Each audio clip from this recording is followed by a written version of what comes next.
Estás escuchando Aquí Contigo. Aquí Contigo. Ici avec vous. Here with you. La gratitud es el sentimiento que más humildad concentra y más amor expande.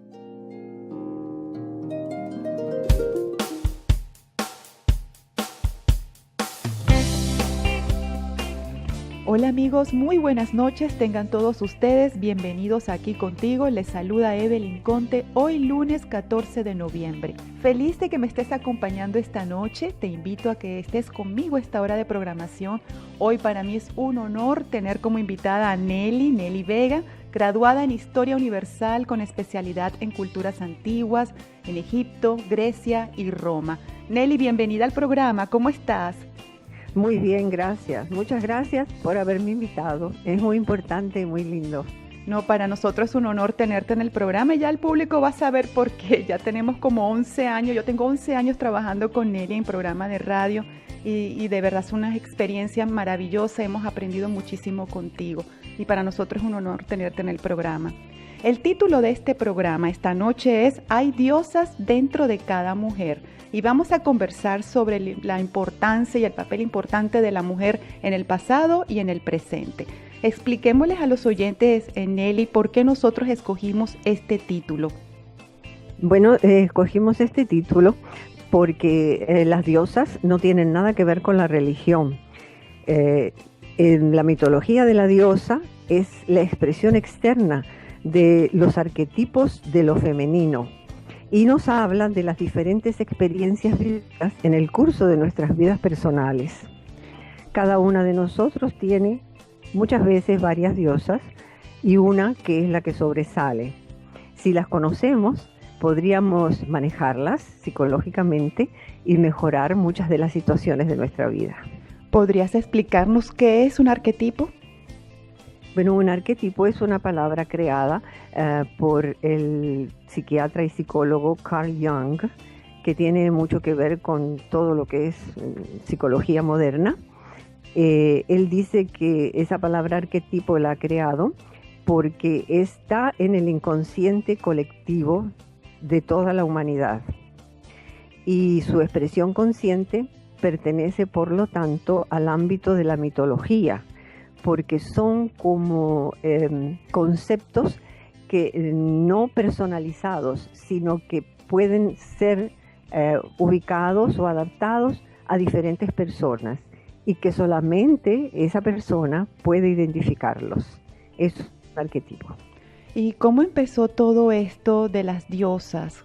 Esto empieza la edad de las cavernas. Lo que los libros modernos, en lugar de decir edad de las cavernas, dicen muchas veces la antigua Europa. En la antigua Europa, los hombres y las mujeres vivían de una manera muy diferente a la que se vivió después en Mesopotamia o en Grecia o en Roma o en nuestro tiempo moderno.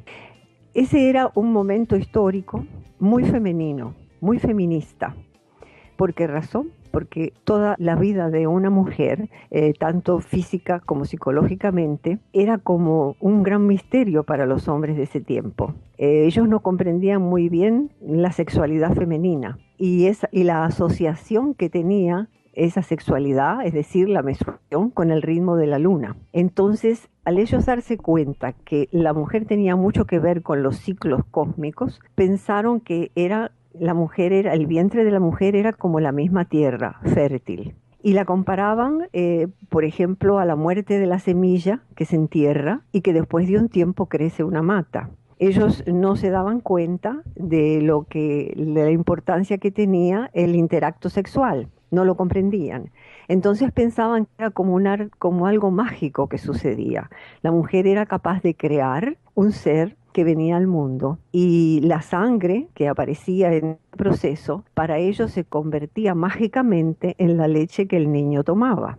Entonces el mundo de aquel momento tenía que ser femenino. Por eso se crea el arquetipo de la gran diosa madre. La gran diosa madre tenía todos los atributos del mundo femenino, todos, y todo el misterio. De ahí el nombre de la gran diosa madre tierra. Claro, era importante porque era la personificación de la tierra que les proveía todo el sustento, además era la diosa fértil, era la patrona de la maternidad, sí, era un concepto femenino. Y a la tierra era muy importante porque les daba todo el producto que ellos consumían, ¿verdad?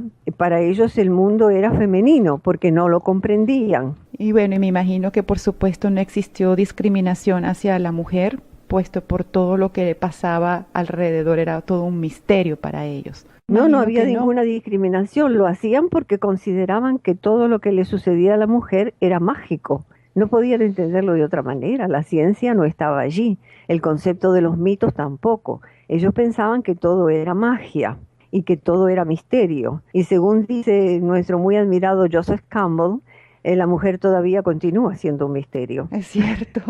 ¿Y cuándo se produce este cambio, Nelly? Bueno, el cambio es lento. A medida de que los pueblos del norte, es decir, los hombres de a caballo, con sus mujeres rubias y su vida nómada y un tanto salvaje, aparecen en la antigua Europa y entonces el mito empieza a transformarse, porque ya entonces hay un mundo masculino que comienza a florecer. Y no se puede pensar que solo una gran diosa madre, para la cual todas las mujeres eran sus sacerdotisas y sus servidoras, y tenían ellas solas la magia y el poder. Entonces aquellos hombres a caballo impactaron profundamente. Nelly, ¿dónde ocurre toda esta transición?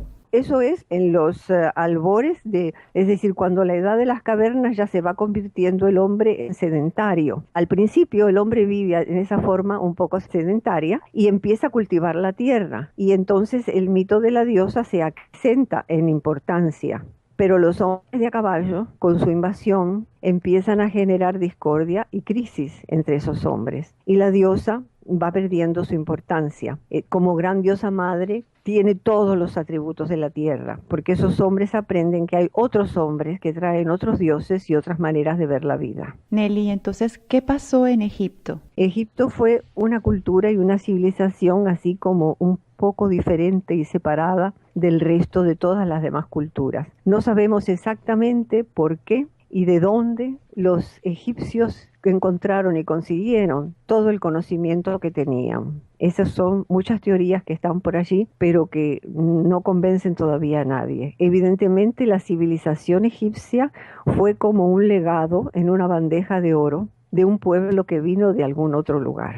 Es muy fascinante la historia de Egipto. Allí aparece como un gran personaje la diosa Isis y fue venerada durante muchos siglos desde la antigua Mesopotamia hasta el día de hoy. ¿Y por qué Isis perduró por tanto tiempo? Ella era en principio como una reina que tenía todos los poderes del mundo y le daba a la humanidad todo lo que necesitaba y a la tierra. En Egipto sus poderes son humanos y divinos, porque ella misma concibió y crió a su hijo Horus para que él fuera el rey de Egipto y el intermediario entre los dioses y los hombres. Perduró durante muchos siglos porque nos hace pensar en Jesús, que tiene también un nacimiento virginal y es un poco el intermediario entre Dios y los hombres. Entonces Isis viene siendo como la representación a la Virgen María en el catolicismo. Además, Isis tiene una característica que ninguna diosa tiene. Tiene el poder de dar vida y muerte. Ese poder se lo concedió el más poderoso de todos los dioses que habitan el sol. Sí, por eso su figura encarna en el origen de todas las cosas y también es el centro del poder femenino. El arquetipo de Isis representa el poder de una madre en plena floración. Ella hizo todo lo que una buena madre tendría que hacer por su hijo. Imagínate lo que hablamos anteriormente, es la diosa de la maternidad, del nacimiento y la protectora de las madres, de los niños, de la familia en general. Y también, bueno, la protectora de Horus, su hijo, hasta que éste pudo luchar por su patrimonio. Reunió todos los atributos de todas las diosas de Egipto. El arquetipo de Isis está activo en cada una de las mujeres que existen y existieron en este planeta. Algunas lo toman y otros lo dejan dormido. ¿A qué te refieres con eso? Es el proceso más importante que una mujer puede tener, ¿verdad? Claro. Entonces, Isis es fundamental porque ella representa el descubrimiento de la fuerza femenina. No es la única, ¿verdad?, en el planeta que es capaz de dar vida Si es la fuerza Entonces, fecundadora de la naturaleza. la fuerza fecundadora de Sí, la naturaleza. Para hacer la última comparación con las religiones presentes, tú sabes que a menudo, lo habrás visto, se representa a Isis sentada dando de mamar a Horus. cierto. Esta es una imagen, ¿verdad?, que adoptaría muchos siglos después el cristianismo. Y además la virginidad que tiene la diosa es un símbolo de la propia individualidad de carácter que ella tiene. Entonces, podríamos decir, por ejemplo, que si una mujer tiene a la diosa muy importante en su vida, la relación que va a tener con el padre y con su hijo es de compañerismo y de ninguna manera de dependencia. Va a tratar siempre de que su hijo sea independiente, tenga sus propias ideas. Y su esposo puede contar con ella al 100% como una fiel y generosa compañera. Claro, y entonces el término de la diosa Isis desaparece con la religión, la palabra diosa. La religión moderna no concibe diosas, porque Claro. además las diosas, como dijimos, son un arquetipo, una idea.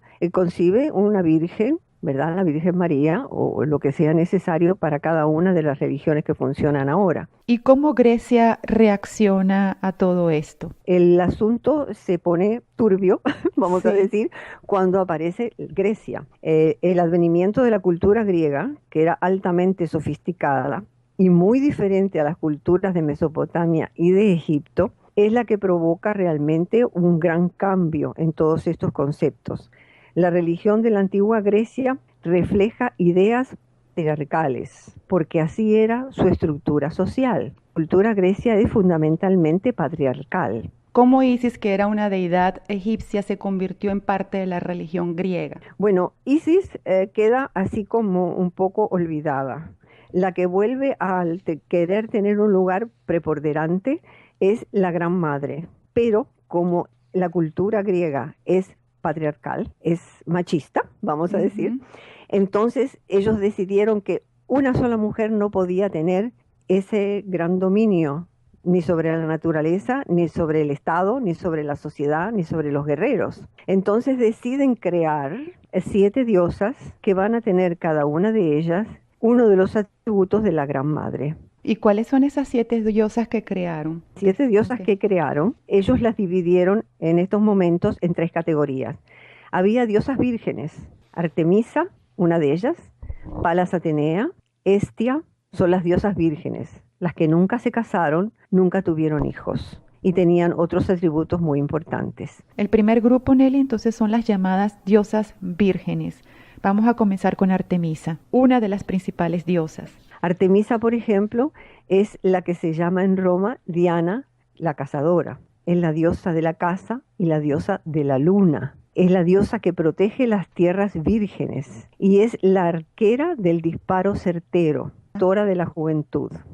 En cuanto a Atenea, es la que se llamó en Roma Minerva. Es la diosa de la sabiduría, de la artesanía, y pasa a ser la patrona de Atenas, porque es la protectora de los héroes y la mejor estratega para las batallas. Yo siempre recuerdo que hay un pequeño mural que está en el museo, donde la diosa Palas Atenea está de pie, apoyada en su lanza, apoya la frente en la lanza, está vestida con el casco de guerra, como diciendo que está cansada de la guerra, que quisiera buscar la paz. Palas Atenea era respetada, su templo era bellísimo y la estatua de Palas Atenea era completamente de oro. Era la única diosa que tenía los ojos verdes y tenía 2 enormes esmeraldas puestas en su estatua. ¡Qué hermosa! La vida de Palas Atenea, sin embargo, fue azarosa.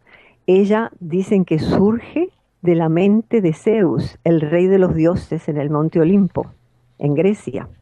Por eso es que es una mujer estratega, una mujer que piensa, que da consejos prácticos, porque la mente es lo que ella mejor maneja. Ah, entonces la mujer que no se deja llevar por las emociones, que le gusta estar con hombres poderosos, que es intimidante, vamos a decir.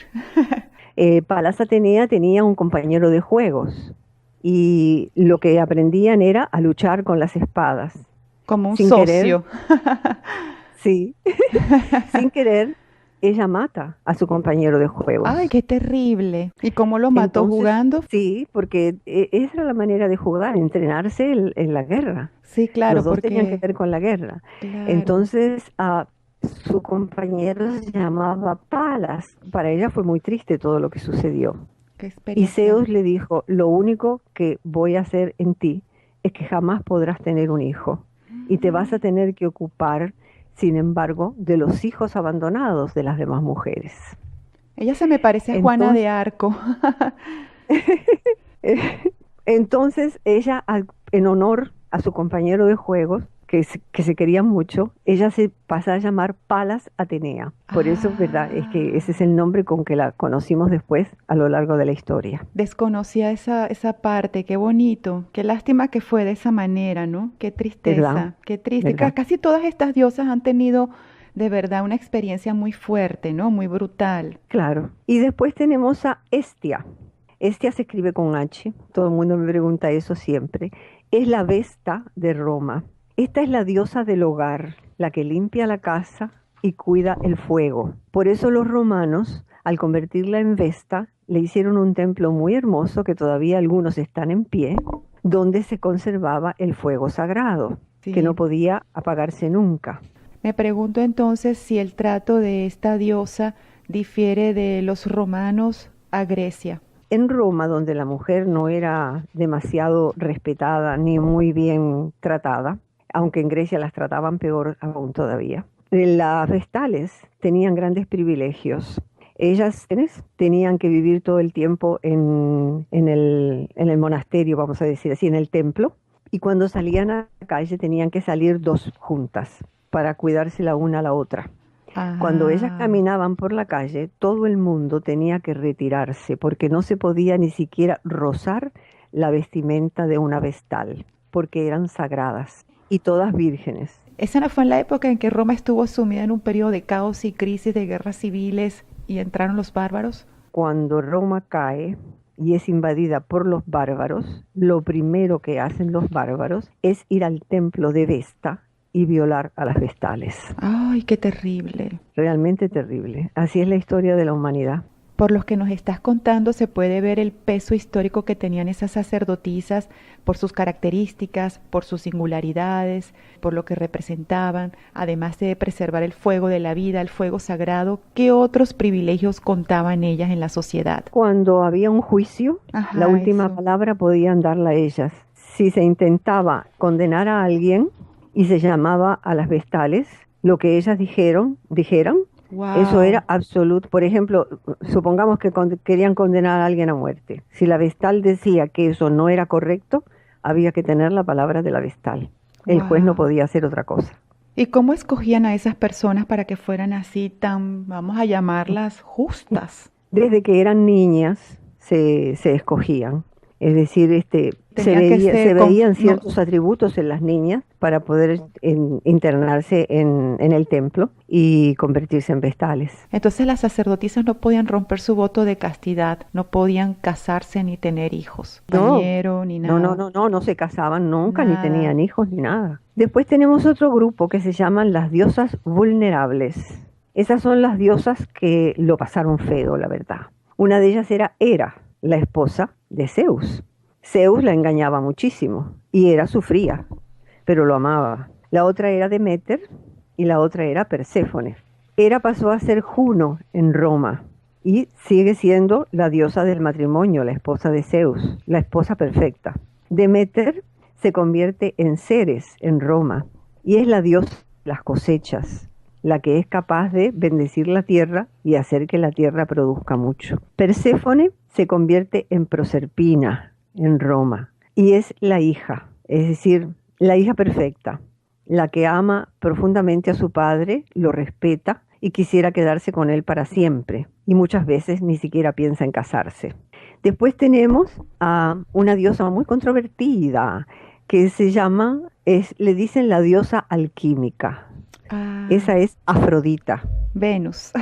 la Venus de Roma, la ¿Y por mujer qué la más llaman la hermosa. diosa alquímica y no la diosa del amor? Bueno, porque el amor produce cambios alquímicos, cambios como mágicos, cambios a todo nivel, en el cuerpo humano, en la psiquis y en la manera de comportarse. El amor es como una especie de bendición que ella da, es decir, la capacidad de amar es muy importante. Cuando una persona ama, no es igual a la que no ama.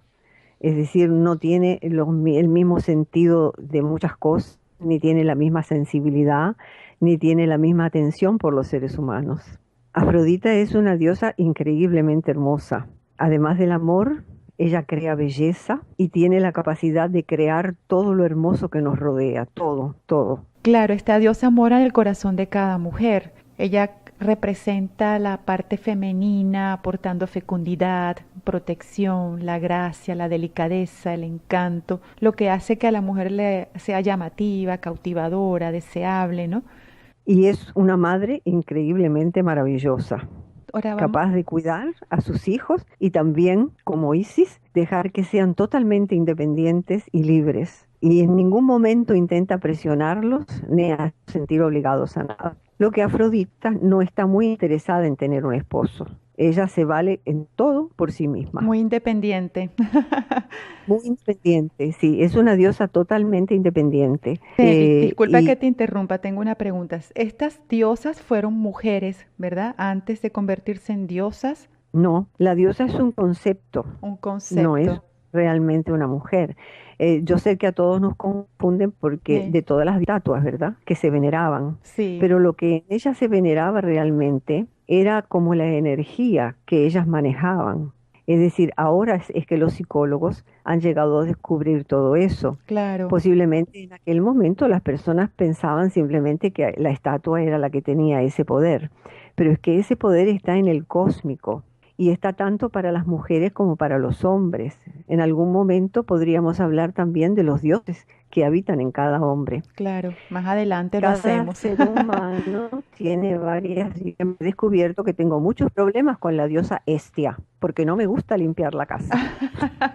No, eso es lo que vamos a hablar ahora, ¿no? Ya terminamos con las diosas, las tres categorías, ¿correcto? Sí, De ese arquetipo en cada mujer. Por ejemplo, a lo mejor hay gente que ama la fiesta, los eventos sociales, o le gusta siempre organizar los eventos y las fiestas. ¿Ese qué tipo sí. de personaje sería entre todas estas tres categorías que tú mencionas? Bueno, la diosa más sociable es Afrodita. Afrodita. Ella le gusta la compañía del hombre, la conversación, el compartir. Eh, es agradable compartir con una mujer de Afrodita porque, figúrate, no te lleva a la contraria, te escucha, plantea lo que ella piensa, pero sin agredirte, es comprensiva y nunca en ningún momento va a pretender que tú cambies de idea por lo que ella piensa. Es decir, es una compañera encantadora. Entonces, Nelly, todos estos arquetipos que mencionamos ahorita, que nos hablaste, estos arquetipos internos, ¿cómo nos pueden ayudar ahora a transformar nuestro crecimiento personal? ¿O cómo nos pueden servir para la realización personal? Bueno, tú sabes que todos los seres humanos, hombres o mujeres, en algún momento de su vida tienen un conflicto. El conflicto es cuando tú estás por un camino y de pronto te enfrentas con dos bifurcaciones y te preguntas para dónde debo de ir. O Eso sea, nos pasa a todos. a todo, ¿cierto? A veces hay que pensar, por ejemplo, bueno, no me gusta este trabajo, por ejemplo, ¿no? Pero ¿cuál es el que debo hacer? ¿Dónde está el que me va a dar lo que yo psicológica y económicamente quisiera tener? O, por ejemplo, me ofrecen matrimonio y no sé si quiero o no casarme con esta persona. Tengo que tomar una decisión. ¿Me gusta? ¿Lo quiero? Pero ¿y? ¿Será el compañero perfecto? Esas son todas las bifurcaciones del camino que yo digo, ¿verdad? Que le Exacto. suceden a todos los seres humanos. A los hombres también les suceden esas cosas. Pero ahora hablamos de las mujeres, ¿verdad? Sí. Entonces, conocer el arquetipo de las diosas, es decir, cuál es el peso psicológico de cada diosa, nos ayuda mucho a tomar decisiones, porque al conocer la vida de cada una de ellas y cómo ellas manejaron cósmicamente esas decisiones, uno puede tomar ejemplo y decir, bueno, como dije yo ahora, por ejemplo, tengo problemas con Estia, no me gusta limpiar. Entonces, ¿cómo hago para limpiar? Bueno, me organizo de cierta manera que la limpieza no perjudique mi vida diaria, ni mis charlas con mi esposo, ni mirar las cosas que me gustan en YouTube o leer un libro. Es decir, cuando tú te concientizas sobre el problema, ¿verdad? El Cierto. psicólogo diría lo mismo, inmediatamente tú tratas de tomar diferentes caminos, de hacer cosas diferentes para que todas las cosas puedan congeniarse. Entonces me imagino que por ejemplo, a las mujeres que son que son muy engañadas por sus esposos, el saber qué hizo o qué no hizo, las ayudaría a tomar decisiones importantes en su vida. Es decir, vuelvo a decir, no es la estatua, Es es la el energía. concepto que tiene la estatua dentro. ¿Qué es eso? ¿Qué es lo que está dentro de nosotros? Y en diferentes etapas de la vida, la mujer tiene diferentes diosas, porque claro, primero somos jovencitas y ahí tenemos mucho que ver con Afrodita, porque todo nos gusta, todo nos parece bonito, todo parece interesante, y queremos conocer mucha gente, y bueno, y nos gusta el muchachito de la esquina, y nos gusta el otro que se sienta al lado de nosotros cuando vamos a estudiar, y no sabemos cuál preferimos. Es muy afrodisíaca, ¿verdad? La vida Cierto, cierto. de la juventud. Después ya cuando llegamos a cierta madurez, que entonces ya encontramos el hombre de nuestra vida o no lo encontramos, tomamos la decisión, ¿me caso o no me caso nunca? Si no me caso, no voy a tener hijos, entonces voy a ser como Atenea.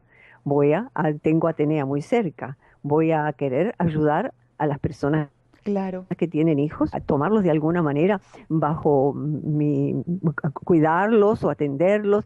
Esas son las tías viejas, por ejemplo, que te atienden Sí. a tus niños cuando tú tienes que hacer. Es decir, te das cuenta que cada una de ellas, aunque tenga un rostro y aunque tenga un nombre, son conceptos psicológicos muy profundos. Sí, es Y te vas dando cierto. cuenta al leer cada una de ellas cómo es, identificarte con alguna, que te van a ayudar mucho el conocer cómo ellas eran para tomar tus decisiones. Por ejemplo, la persona que tiene a Atenea más fuerte que las demás diosas es lo que se llama una hija de papá. Es la hija que realmente admira a su papá y que todos los hombres que se le acercan tienen que tener algo de papá. Uy, Si no, tampoco es tan bueno no le estar en gusta. los extremos, correcto. ¿Te das cuenta? O, por ejemplo, la que piensa como si fuera mamá, ¿verdad? La que tiene muy cerca una mamá. Por ejemplo, Y ahí tendría Demeter. que tener un eh, poquito de sí, Artemisa también, o Atenea, o no sé. también. Sí, hay que tener un poquito de cada una. Y hay que usar la que uno se da cuenta que tiene más fuerte, porque Claro. por algo la tiene, ¿Y qué ¿verdad? pasa con alguna mujer que a veces hay mujeres que son bastante complejas y bastante complicadas? ¿Esas tendrían dentro de sí muchas diosas activas? Sí, muchas diosas activas no identificadas. Por eso es que este tema ya hasta los psicólogos lo están usando, porque una vez que tú identificas a las diosas, ahí es cuando ves, entonces ya dices, bueno, estoy aquí con dos bifurcaciones, pero mi diosa fulanita o mi diosa venganita me va a llevar por este camino que tengo a la derecha o a la izquierda, el que te convenga, ¿no? Y va a ser el correcto, porque es que tengo una diosa que mueve muy bien con ese camino y ella me va, psicológicamente, ese arquetipo es el que me va a conducir al éxito. Claro, hay que saber decidir cuál de ellas es la que te cultiva y cuál de ellas es la que te va a ayudar a superar la circunstancia, ¿no? Claro, claro. Sobre todo cuando uno no tiene hijos, bueno, se decide su propia vida, pero cuando hay niños y esposos de por medio, entonces hay que contemplar todas las demás cosas, ¿verdad? Hay que pensar en Hestia para cuidar la casa, hay que pensar en Hera, si uno es capaz de mantener una buena relación con el esposo, pase lo que pase. Hay que ser, si tienes familia, si tienes hermanas, entonces, como por ejemplo Perséfone es hermana de Deméter y a veces no se llevaban bien, hay que averiguar por qué. Entonces, ¿por qué tú no te llevas bien con tu hermana? ¿Qué es lo que tiene Perséfone que está molestándole, que lo hace Deméter? Es decir, yo te Interesante. digo, hablamos de este tema porque ya hay muchos psicólogos que han estudiado un poco de este tipo de historia y entonces lo están aplicando con sus clientas.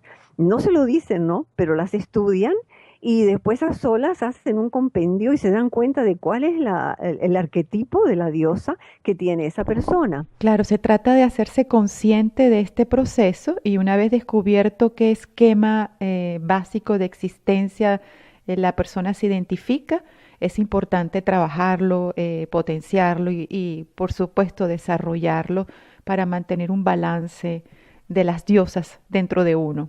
Y eso les ayuda muchísimo a aconsejar a la persona y a llevarla por el camino que la clienta o el cliente está queriendo hacer, ¿verdad? Puede ser muy, muy exitoso si uno se lo toma en serio, sin tragedia, ¿verdad? Claro, claro. Todo muy así. Y comprender que en nuestra sociedad, en este momento, hay como que se está desmoronando algo muy importante que en el mundo antiguo estaba como muy unido, ¿verdad? Aunque los romanos fueron un grupo de seres humanos muy controversial, porque ellos construían altares para la paz, pero nunca conocieron la paz, vivieron en una guerra continua, hicieron mucho daño, y por eso es que parecería que como que el cósmico le envía a aquellos hombres rubios de a caballo que arrasaron con el imperio, lo derrumbaron y los humillaron. Parece que era necesario detenerlos de esa manera, porque no entendían de otra. Parecería que en este momento todos los conceptos que nosotros nos dieron nuestros padres se están como resquebrajando y todos estamos sorprendidos por eso. Pero la sorpresa se explica porque, como dice Joseph Campbell, los mitos están desapareciendo. El mito es muy importante porque el mito es una explicación de la psicología de cada ser humano. Es decir, Sí, es la base, es como una historia, base. ¿verdad? Sí. Como un cuento. No es que fue realidad, no es que a estas diosas les sucedió de verdad esto en una vida, sino que ellos símbolos, la palabra arquetipo es la que realmente explica, ¿verdad? Son como símbolos, como. Sí, como representaciones, como patrones, o como por ejemplo en cualquier religión que tienen un símbolo, una estatua, o significa algo, o por ejemplo en Shiva, que significa protección, y entonces tienes ese símbolo de protección. Entonces está probado que los grupos humanos que todavía persisten y que viven en un estadio, vamos a decir, cultural, que nosotros consideramos muy atrasados, porque todavía hay grupos de seres indígenas, tienen su vida más completa, más feliz y más unida que la que nosotros tenemos. Nosotros tenemos una información tan grande que se ha desmoronado todas las cosas en las que Los creíamos. valores. Sí, entonces estamos siempre como al borde de un abismo y siempre estamos como asustados porque cosas raras, cosas terribles tal vez sucedan. Y no nos damos cuenta de que nosotros somos los únicos creadores de todos los sucesos. Eh, no hay nada más allá de la voluntad humana y de las cuestiones cósmicas, ¿verdad? No hay nada más allá que nuestra voluntad. Entonces, en este momento todas las religiones están como, no se están resquebrajando, pero se están sacudiendo. Ujú. Y como tenemos una religión se encuentra a sí misma muy fuerte y está tratando de dominar el mundo, a todos nos parece que todo lo que nosotros creemos se va a desmoronar. Pero mientras nosotros conozcamos los arquetipos y las cosas por las que tenemos que funcionar, nada se puede desmoronar. Es cierto. Yo creo que los seres humanos necesitan una profunda sabiduría, no conocimiento solamente, no las cosas que nos enseñan en la escuela. Hay que aprender a ser sabios, porque el hombre fue creado para tener sabiduría. Es cierto. Los gobernantes del mundo entero, yo no conozco ninguno que tenga sabiduría, porque si la tuvieran, el No planeta estaría Tierra así. sería un verdadero paraíso. Es cierto. Estoy de acuerdo Sí, contigo. tienen riqueza, tienen cultura, tienen lujos, pero no tienen sabiduría. El hombre sabio es como una llama ante la que nadie puede sustraerse. Sí, hay Todo que lo puede, mantener esa porque es llama. un ser de total y completa luz. ¿Y cómo se logra la sabiduría? Conociéndose a sí mismo. Usemos a las diosas, usemos a los dioses, usemos todo lo que tengamos a mano, la psicología, la filosofía, todo, para tratar de, primero que nada, conocernos a nosotros mismos, preguntarnos qué queremos, en qué mundo queremos vivir, cómo lo puedo cambiar sin hacer la guerra, sin hacer manifestaciones donde me puedan matar. Cada uno, siendo una llama de luz, puede hacer un trabajo inmenso, nada más que produciéndole a los demás las ganas de ser parecidos. Qué bonito, Nelly. Si así es, mantener la llama viva, esa llama como lo hacían las diosas, mantener el templo de la llama viva, ayudando a otros, expandiendo la luz, brindando luz a los demás. Y bueno, y como lo decía también la autora del libro Las diosas de cada mujer, Jan Shinoda Bolen, ella nos muestra esos diferentes arquetipos que predominan en la mujer y que nos ayuda a conocernos más a nosotros mismos, a conocer esa enorme fuente de poder personal, que son arquetipos que nos van a ayudar a desarrollar más nuestra potencialidad para crecer, para vivir de acuerdo a lo que realmente somos y experimentar esas dimensiones sagradas en nuestras vidas. Y ese es el objetivo. Nosotros somos seres espirituales que tenemos este cuerpo físico y vinimos acá para eso, para desarrollar, para recordar lo que somos y despertar y continuar expandiendo el amor, la luz, el trabajo hacia los demás y la comunidad y la... Es que si no nos podemos conocer nosotros como somos, no podemos ayudar al resto de la humanidad. Así es, así es. Y sobre todo, no olvidarnos que el hombre y la mujer con sabiduría son luz, una luz capaz de arrasar, no importa cuántos ejércitos vengan, sin pelear, sin arriesgar la vida, simplemente con sabiduría. Y mantener el fuego sagrado como las vestas, ¿no? Exacto, mantener el fuego siempre, siempre. Sí, señor, el fuego sagrado. Funcionando, ¿verdad? Claro. Y tratar de no tener problemas con Estia como tengo yo y tendrás tú y tienen todas las mujeres yo me imagino del mundo, que tengo otras más. Trabaja, la pobre Estia queda. Yo trabajo mucho y no me preocupo por mí, sino por los demás. Siempre estoy pendiente de hacer todas las cosas para los demás. Yo debo tener alguna falta de alguna diosa ahí que no. Debe ser Afrodita. Un poco más Afrodita y un poco más Atenea. Atenea.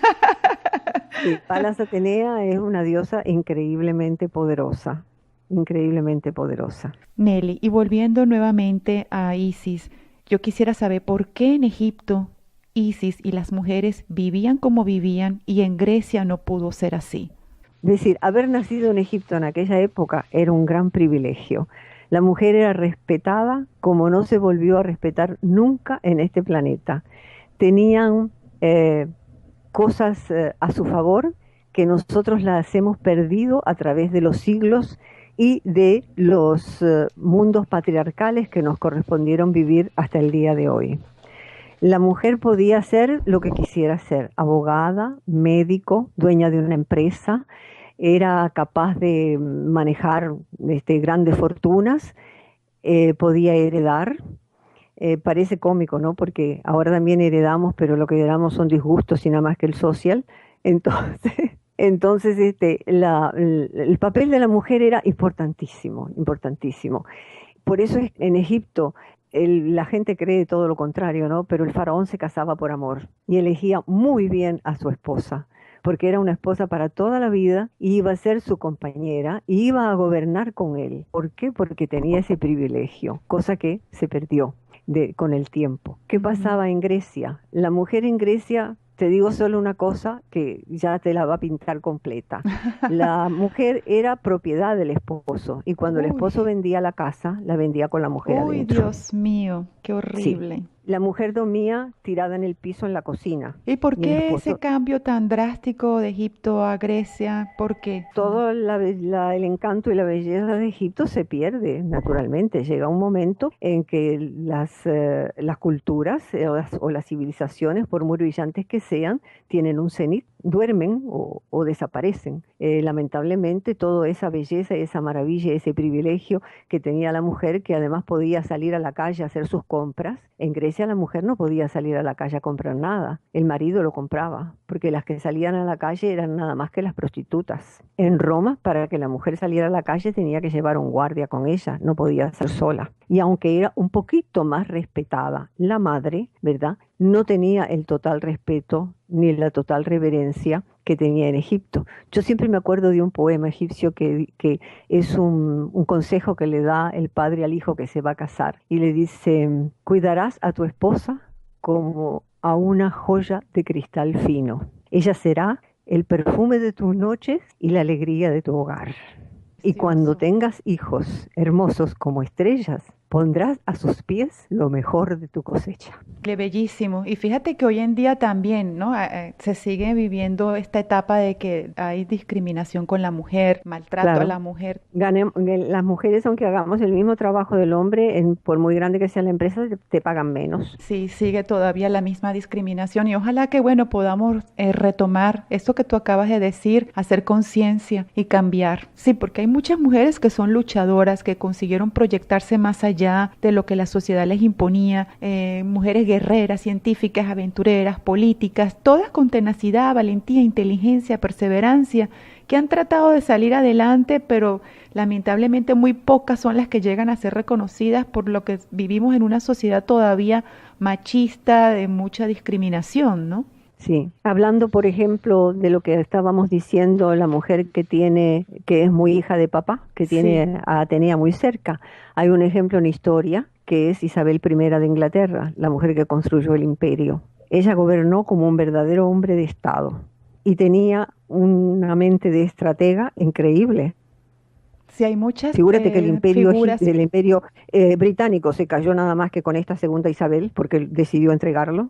sí, Imagínate lo que esa increíble, mujer construyó. es cierto. Ella era tan estratega que el único hombre que ella amó en su vida la traicionó tratando de hacer un movimiento en contra de ella para sacarla del trono. Wow. Ella lo hizo prisionero y lo mandó a ejecutar. El único hombre que ella amó en su vida.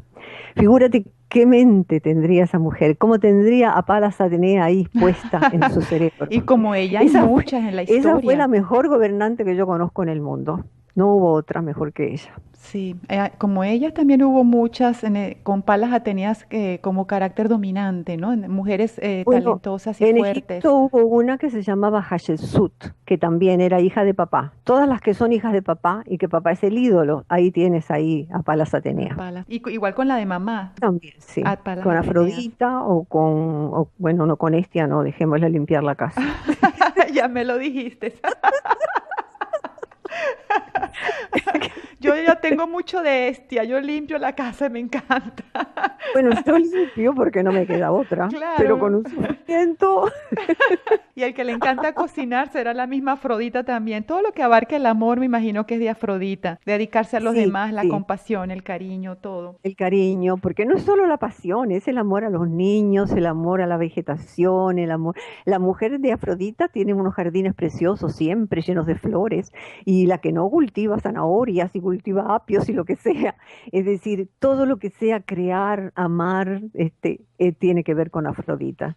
Lo que pasa que, claro, siempre se ha pensado que la mujer Afrodita es afrodisíaca, pero no es Cierto. así No, no, solamente. nada que ver. Eso es un verdadero amor con mayúscula hacia todo lo que es belleza y bondad y creación. Así es Afrodita. Ahora yo te pregunto, ¿existía un lado oscuro entre esas diosas o esas representaciones o no? No, ellas tenían vidas tristes, pero no era oscuro. Lo oscuro está en el ser humano. El ser humano es el único que es luz y sombra. Por eso es que las filosofías como el rosacrucismo, el hermetismo y también la psicología moderna lo que te están enseñando es a manejar la sombra tuya, tu Es propia cierto. sombra, y El enemigo llevarla a la interno. luz, ¿verdad? El enemigo interno lo llamo yo. Claro, también. Siempre se dice luz y sombra. Además, no solamente los seres humanos tienen luz y sombra, los países tienen luz y sombra, las ciudades, Claro, los continentes y el planeta.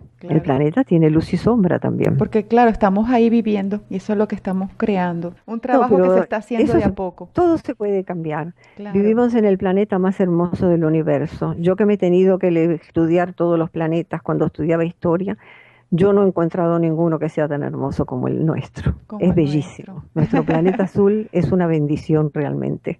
No estamos aquí por casualidad. Evidentemente quisieron entregarnos algo como para que hiciéramos una civilización como la de Egipto o mejor que esa todavía.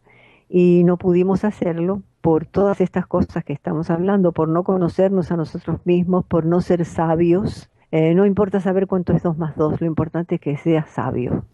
Sí, Nelly, y también es importante reconocer esos arquetipos internos, porque cuando los reconocemos podemos entender mejor nuestra naturaleza y la de los demás. Reconocer esa diosa predominante nos ayuda a determinar o a entender ese patrón de comportamiento y a la vez sirve como un proceso de transformación interna en donde nos es posible comprender mejor nuestros dones, nuestras capacidades, así como también nuestras limitaciones y poder determinar cuáles son nuestras debilidades para fortalecerlas y ejercer cualidades para ayudarnos a superar circunstancias, ¿no? Y es una fuente de poder personal. Yo lo veo así como una fuente de poder personal que nos ayuda a lograr los objetivos, pues y aceptarnos, amarnos y valorarnos como mujeres.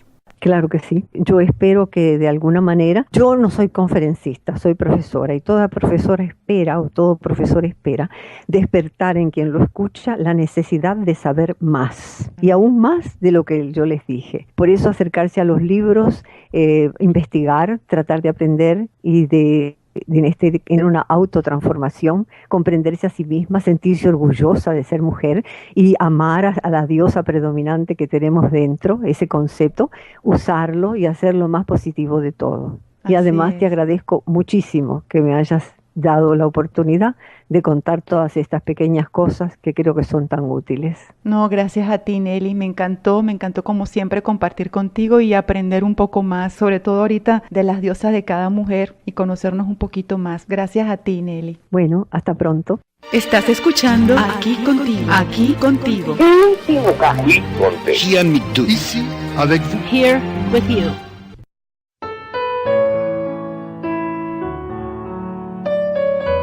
Ahora con nuestro yoga del amor, un espacio de reflexión y meditación para alcanzar la armonía y la paz interior.